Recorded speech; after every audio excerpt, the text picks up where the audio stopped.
Capital TV Bihar के खास bulletin खबरें दिन भर में और मैं हूं आपके साथ आत्मजा। खबरों का सिलसिला शुरू करें। आइए उससे पहले देखते हैं आज की मुख्य हेडलाइंस। तेजस्वी ने जारी किया राजद का चुनावी घोषणा पत्र, जॉब और महिलाओं पर फोकस। लोकसभा चुनाव से पहले लालू तेजस्वी को बड़ा झटका, दिग्गज नेता ने पार्टी से दिया इस्तीफा। बेगूसराय में बोले गिरिराज, मुगल संस्कृति के लोग कर रहे हैं तुष्टीकरण की राजनीति। राजद के घोषणा पत्र पर चिराग का पलटवार, कहा बिहार की जनता को मालूम है लालू जी कैसे देते थे नौकरी। तेजस्वी के 1 करोड़ नौकरी पर भड़की भाजपा, सम्राट ने पूछा बड़ा सवाल। सीएम नीतीश ने तेजस्वी की खोली पोल, कहा मंत्री काम रोकता था, हम जबरदस्ती कराते थे। राजद के घोषणा पत्र में छूट गई कुछ बातें, जीतन राम मांझी ने दिया सुझाव। मल्लाहों को गाली देती है भाजपा, मछुआरा जातियां नहीं करेगी बर्दाश्त। भाजपा का घोषणा पत्र तैयार, 14 अप्रैल को होगा जारी। अब खबरें विस्तार में। राजद ने आज लोकसभा चुनाव 2024 के लिए अपना घोषणा पत्र जारी कर दिया है, जिसको परिवर्तन पत्र का नाम दिया गया। 2024 के लिए 24 जन वचन सामने रखे गए हैं। तेजस्वी यादव ने इस मौके पर कहा कि अगर इंडिया अलायंस की सरकार बनती है तो 1 करोड़ लोगों को सरकारी नौकरी देने का काम करेंगे। आने वाले स्वतंत्रता दिवस से बेरोजगारी से आजादी मिलना शुरू हो जाएगी। इसके साथ ही आने वाले रक्षाबंधन से गरीब परिवार की बहनों को हर साल 1 लाख रुपए की सहायता राशि देने का काम करेंगे। अगर हम लोगों की सरकार बनी तो 500 रुपए में गैस सिलेंडर भी मिलेगा। लोकसभा चुनाव से पहले लालू तेजस्वी की पार्टी राजद को बड़ा झटका लगा है। बिहार सरकार के पूर्व मंत्री और पूर्व सांसद वृषिण पटेल ने राजद से इस्तीफा दे दिया। वृषिण पटेल ने राजद के उपाध्यक्ष पद और पार्टी की प्राथमिक सदस्यता से इस्तीफा दे दिया है। दरअसल लोकसभा चुनाव में टिकट बंटवारे को लेकर सभी दलों के भीतर नेताओं की नाराजगी की खबरें सामने आ रही है। टिकट नहीं मिलने से नाराज पार्टी के नेता अपने भविष्य को देखते हुए पाला बदल रहे हैं। लोकसभा चुनाव के पहले चरण की वोटिंग 19 अप्रैल को होनी है। हालांकि इससे पहले ही राजद को बड़ा झटका लगा।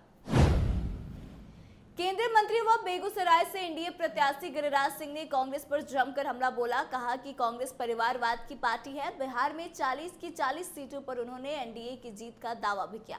उन्होंने कहा कि एनडीए के खिलाफ जो भी लोग हैं वो टुकड़ों टुकड़ों गैंग से जुड़े हुए हैं। देश के अंदर में मुगल संस्कृति और तुष्टीकरण की राजनीति करने वाले लोग देश में खुद को सेक्युलर कहते हैं।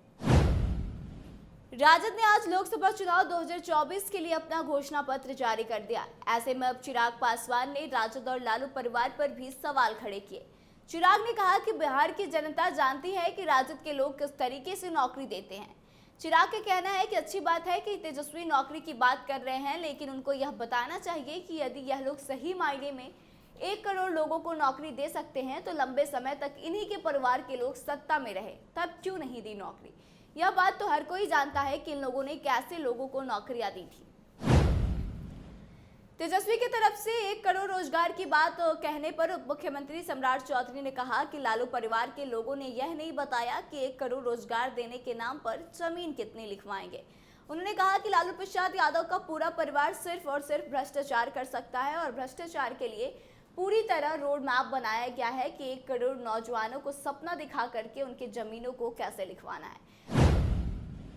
मुख्यमंत्री नीतीश कुमार ने तेजस्वी पर बड़ा आरोप लगाया और कहा कि काम से नहीं बल्कि बस कमाने से मतलब था। दरअसल मुख्यमंत्री नीतीश कुमार आज गया के 12 चट्टी में चुनावी सभा को संबोधित कर रहे थे। उन्होंने कहा कि वह जिसको भी मंत्री बनाए हुए थे वह चीज को रोकता था, यानी कि काम करने से रोकता था। हम मुख्यमंत्री थे तब हम जबरदस्ती काम कराते थे। बाद में हम देखे कि वहाँ यानी कि तेजस्वी के यहाँ गड़बड़ सड़बड़ लोग कर रहे हैं तो इधर से उधर सारी चीजें हो रही हैं, तब हमने साथ छोड़ दिया और पुरानी जगह पर आ गए। राजद ने शनिवार को लोकसभा चुनाव के लिए घोषणा पत्र जारी किया तो विरोधी दलों की ओर से कई तरह के तंज किए गए। इसी क्रम में हिंदुस्तानी अवाम मोर्चा ने अनोखे अंदाज में तंज कसा है। पूर्व मुख्यमंत्री जीतन राम मांझी ने राजद के घोषणा पत्र पर चुटकी ली है। जीतन राम मांझी ने लिखा कि राजद की घोषणा पत्र में शायद कुछ बातें छूट गई जो निम्नलिखित है। भारत में अमेरिका का विलय करेंगे, सूरज पश्चिम से उगाएंगे, समुद्र के पानी को मीठा बना देंगे, पहाड़ हवा में उड़ेगा। अब जब तेजस्वी यादव जी को पता है कि उनकी सरकार नहीं बन रही तो वह कुछ भी घोषणा कर सकते हैं। भाजपा के नेता मल्लाहों को गाली देते हैं, मछुआरा जातियां इस बार लोकसभा चुनाव में इसका जवाब देगी। जी हां, यह कहना है मुकेश सैनी का, जिन्होंने शनिवार को भाजपा को आड़े हाथों लिया। मुकेश सैनी से पूछा गया कि भाजपा के लोग उन्हें ठग ऑफ मल्लाह कहते हैं। मुकेश सैनी ने इसे मछुआरा जातियों का अपमान बताते हुए कहा कि भाजपा ऐसे ही मल्लाह के बेटों को गालियां देती है, लेकिन चुनाव में मछुआरा समुदाय इसका जवाब देगा। उन्होंने कहा कि हमने हमेशा से निषाद आरक्षण की मांग की है, निषादों के आरक्षण की लड़ाई वे लड़ते रहेंगे, उनके हक अधिकार की बातें करते रहेंगे। लोकसभा चुनाव के पहले चरण के मतदान के पूर्व भाजपा अपना घोषणा पत्र जारी करने जा रही है। भाजपा की ओर से 14 अप्रैल यानी कि कल लोकसभा चुनाव 2024 के लिए घोषणा पत्र जारी किया जाएगा। लोकसभा चुनाव 2024 के लिए भाजपा की ओर से जारी होने वाले घोषणा पत्र को पार्टी ने संकल्प पत्र का नाम दिया है। बता दें कि रक्षा मंत्री राजनाथ सिंह की अध्यक्षता में बनी 27 सदस्यों की समिति इस संकल्प पत्र को तैयार की है। इसमें कई सारे वादे भी किए गए हैं। घोषणा पत्र को लेकर जनता से आने वाले कई सारे जो सुझाव दिए गए थे उस पर भी काम किया गया है। 5 लाख सुझाव भाजपा को प्राप्त हुए थे और इसको ध्यान में रखते हुए घोषणा पत्र तैयार किया गया है। तो आज के इस खास बुलेटिन में बस इतना ही। आगे की तमाम खबरों के लिए बने रहे हमारे साथ, देखते रहे कैपिटल टीवी बिहार। धन्यवाद।